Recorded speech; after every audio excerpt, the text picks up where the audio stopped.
What is up, Waffle Gang? I do hope you are well. My name is Mark, and today we're checking out some more r/am I the butthole.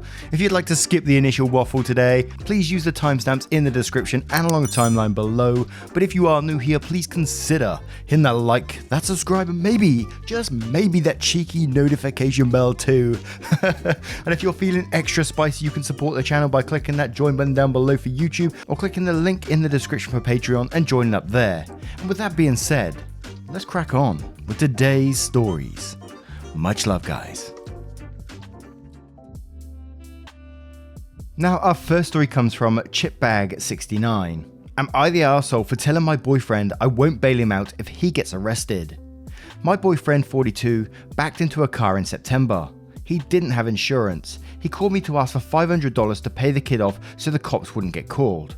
I told him I didn't have the money. Meanwhile, someone else who witnessed it called the cops. Cops came, told him his license would be suspended, wrote him a ticket. His license was supposed to be suspended December till March. This was fine because we were going to Germany during this time. He just got back to the States and found out that his suspension was moved to May and won't be finished until July.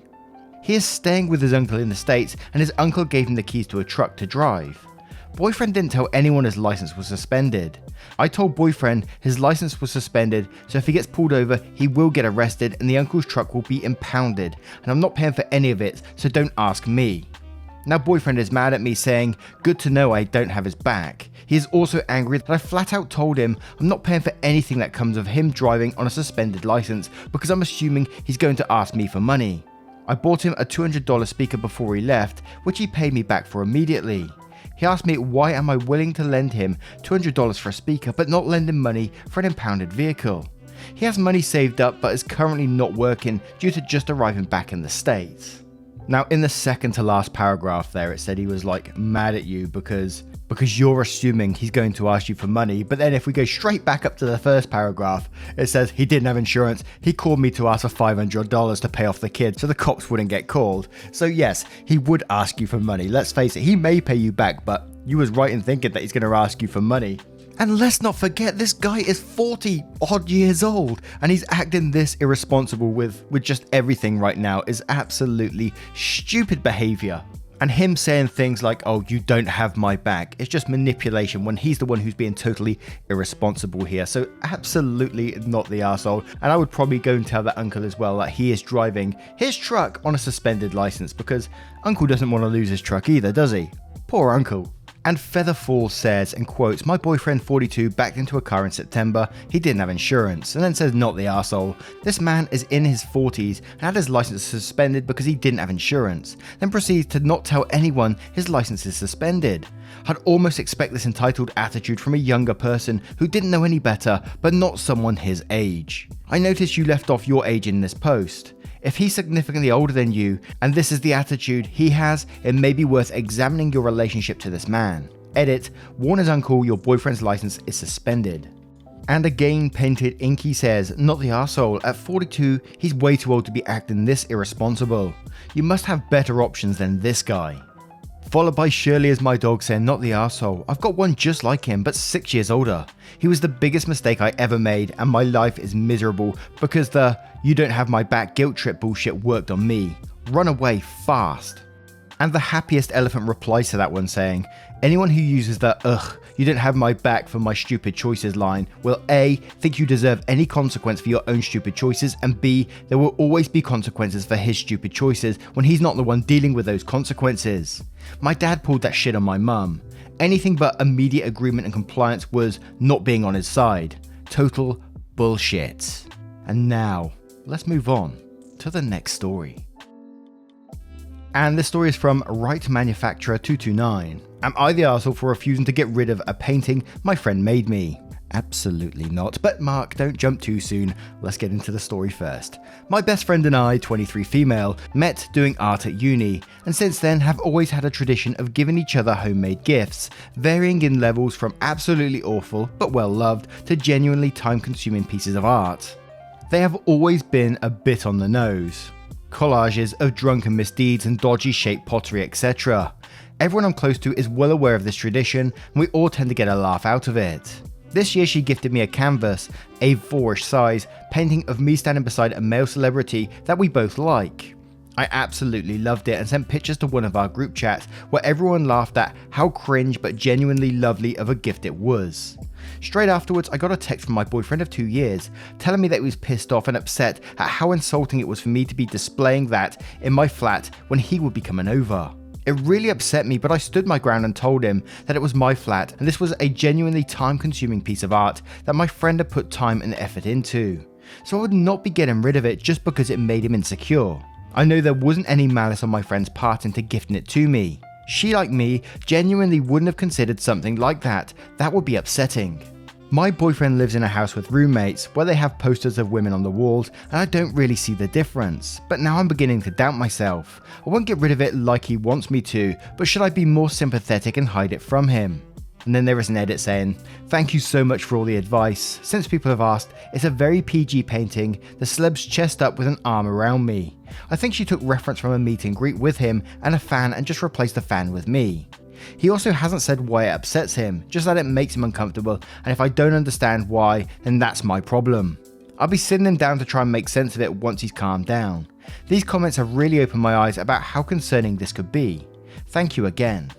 Yes, and absolutely not the arsehole in the situation. It sounds like your boyfriend is insecure and jealous over a painting, which, you know, the amount of stories like we've read over in the past, God knows how many now, but it does show red flags to this relationship, doesn't it? If he's going to get jealous over a painting of a celebrity, I mean, come on. And this is a tradition that they've been doing for a long time, and it sounds like a very sweet thing that these two do, sending little art pieces to each other, and I think it's absolutely fantastic. Keep the painting. If he's got a problem, that's on him, but I would definitely raise this with him as well and say, well, yeah, like you said at the very end there, what's your problem with this? Because if he's going to get jealous over a painting now, what's he going to get jealous over in the future?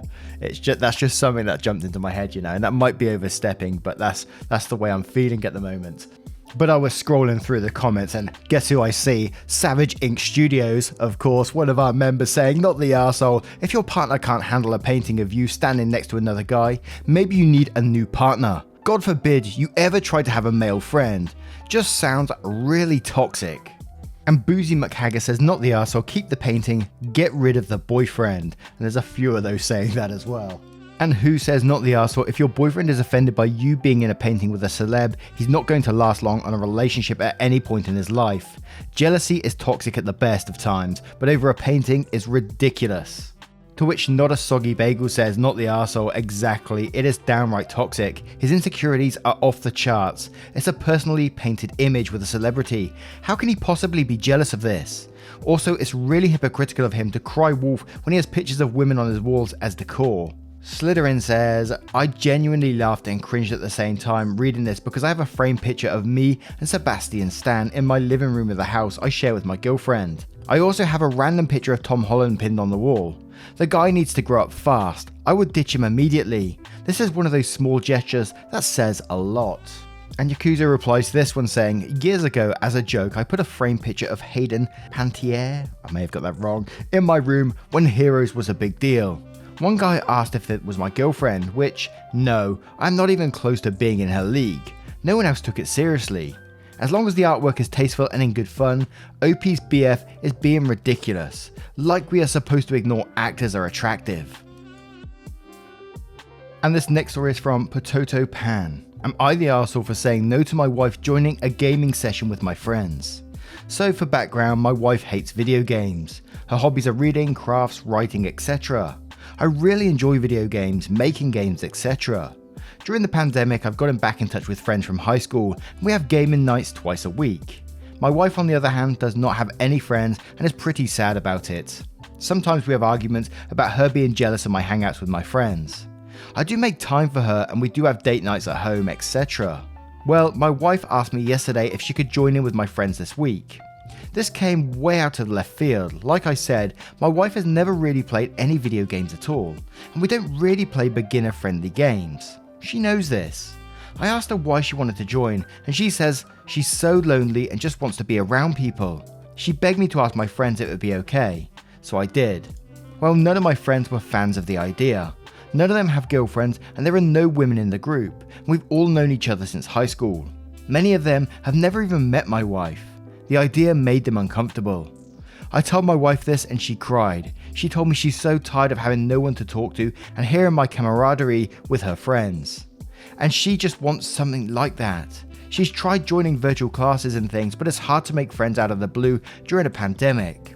I know what it's like to be lonely and I empathize, but I don't think this was a solution. She asked me to ask my friends again, and I said no. Am I the arsehole for this? And we'll start with 4Yelhasa saying, yeah dude, you're the arsehole. If your wife is so lonely she's crying in your face about it and all she wants to do is have people to hang out with, you should try and include her on shit you are doing. She doesn't have to play with you guys every time, but damn, not even once. Knowing she's sad as shit and lonely, how are you supporting her during this time? If your friends didn't want to play with her when you asked, then you should have been like, alright fellas, I'm gonna go and play with wifey tonight so I'll catch you later. She's never played before, but maybe she'll like it. If it's an online game, you can show her how to find groups and get her started.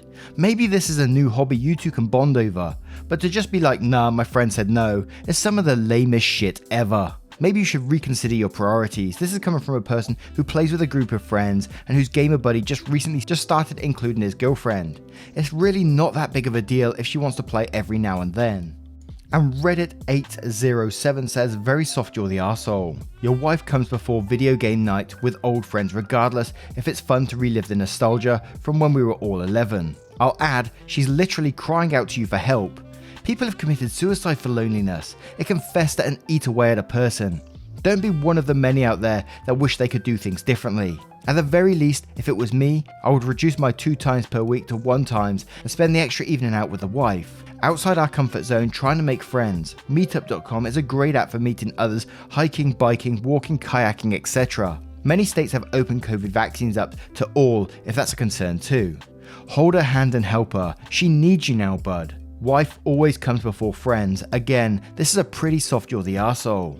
And Tick and Roga says, may have got that name completely wrong, you're the arsehole, the least you could do for your wife is to let her try. Especially her taking a step outside her comfort zone and try something new to do with you. I'm a gamer myself and you have no idea how awesome it would be to play with your partner. To which Walter replies to this saying, honestly, I had never played a video game when I met my husband and he put in time playing with me and being patient, and now we can have so much fun together, including with his more intense friends. It does take some effort, but I'd enjoy spending time with someone. I don't know why OP wouldn't want to try this. There was a time where we would play COD just with friends and they would have pistols and I would get whatever gun I wanted. And they had a lot of fun being dumb and trying to kill each other and me with the pistols while I practice. Or if we did have teams, I would be on the larger team to even things out a bit. Not saying you have to include her all the time, but pretty reasonable to try something different for one night. And now let's move on to the next story. And this next story comes from a throwaway account. Am I the arsehole for telling my coworker and friend to stop using overly cute accessories at the office?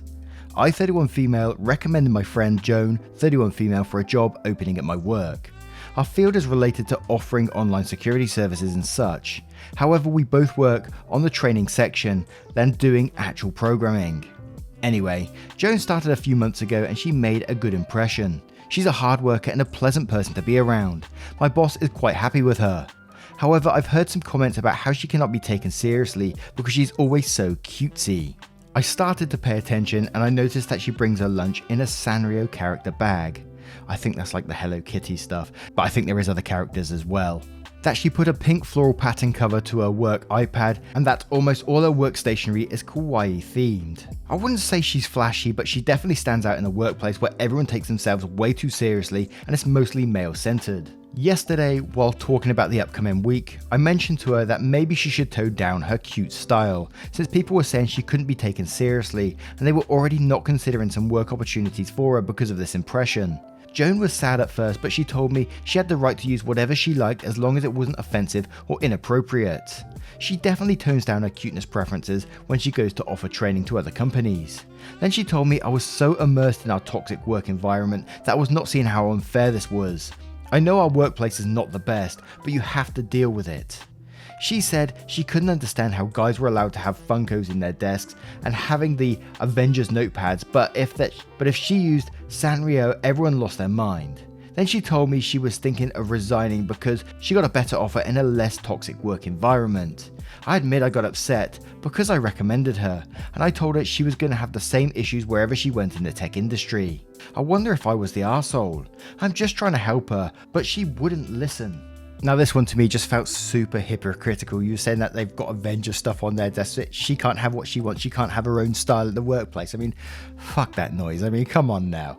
I absolutely love it when people personalize their desks. I used to be in a company many years ago and it had a call center in it, and you go up to the call center and everyone had their own little corners, and they were encouraged to personalize their desks to make themselves happy. And people had like Funko Pops and all sorts going on their desks, and it's just great to walk through because there's just so much color and everything going on there. It's a real boost of serotonin. Especially when you see people like actually enjoying their workplace because they can bring a bit of their own personality in it as well. But yeah, this one was just so hypocritical to me because, you know, everyone else in the office seems to be able to do what they want, but she can't be cutesy. But Lowly973 says, "You're the arsehole," and I agree with her. You are fueling the toxic workplace mindset. If it makes her happy and she gets her work done, who cares? And Lazy Llama Lily says, "You're the arsehole, she's right. It's hypocritical if guys are allowed their own accessories, and looking down on a woman for being feminine/cute is blatantly sexist. She deserves a better work environment where her skills will be properly recognised and not dismissed for petty reasons." To which Lizzie says, "You're the arsehole. If it were a serious issue, a boss would approach her about it. She's right, it's not fair that everyone else can have trinkets on their desks, but her girly items make her difficult to be taken seriously. I get that you're meant to be helpful, but her desk items shouldn't be an issue unless they're inappropriate in some way." And Gatto McWitch says, "You're the arsehole and so is everyone else. I'm a military veteran. I'm an engineer for the government. My background is nuclear power, but I'm working as a mechanical engineer. I can do calculus in my head, and what I don't know I can figure out very quickly, as well as having a really good memory for facts and figures. People at my job think I'm unprofessional and can't be trusted with tasking because I have nerdy statues and such on my desk and wear dorky pins on my lanyard. If someone can do the damn job, then perceptions on personal style can take a flying leap." And there was a paragraph update from OP which says, "Okay, I hear you loud and clear. After reading all the comments, I started to remember how I've stopped from expressing myself after hearing snarky comments from what I call the clique. They are a bunch of guys who have connections in higher places, and they think they own the office. In summary, they are bullies. I guess I reacted this way because I was projecting my own frustrations on Joan. I spoke to her and we are fine now. I apologised and I'm planning to send her some cinnamon roll themed cupcakes to the office. Fuck everyone else. By the way, I'm looking for a new job as we speak. I'm tired of this environment." And now let's move on to the final story.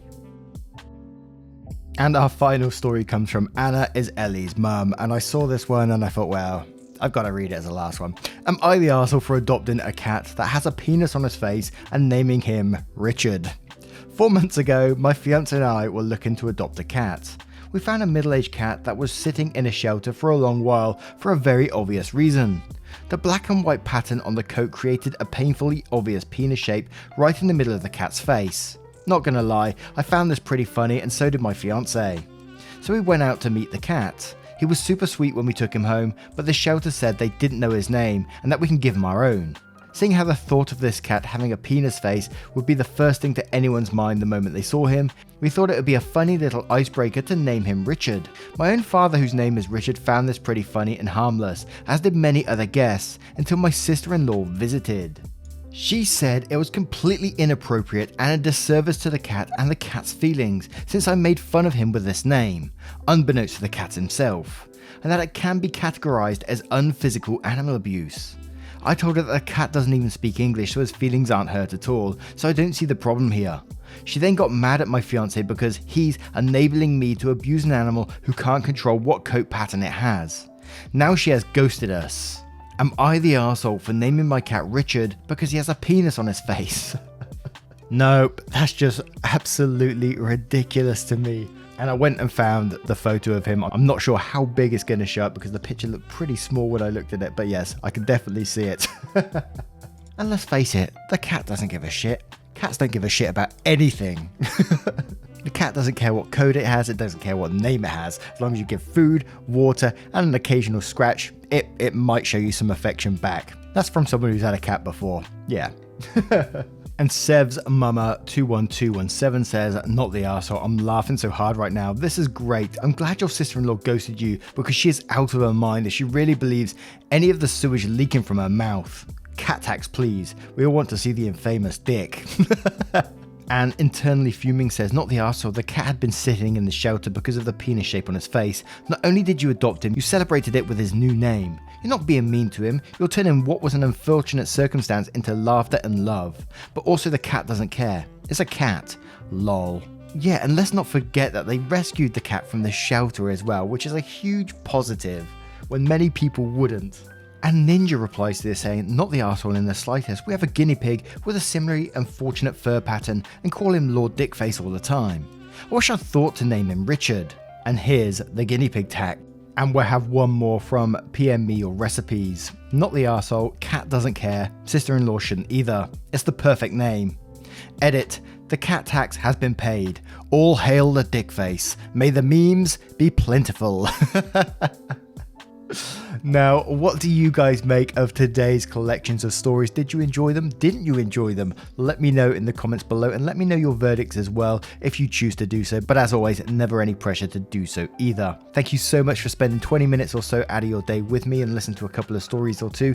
Absolutely means the world. If you have made it this far, would you please consider hitting that like button down below, as it truly helps out the channel. And maybe if you wait till the very end, you can listen to a playlist too. Thank you so much for your love, support, and time, and I will see you in the next one. Take care, guys. Much love.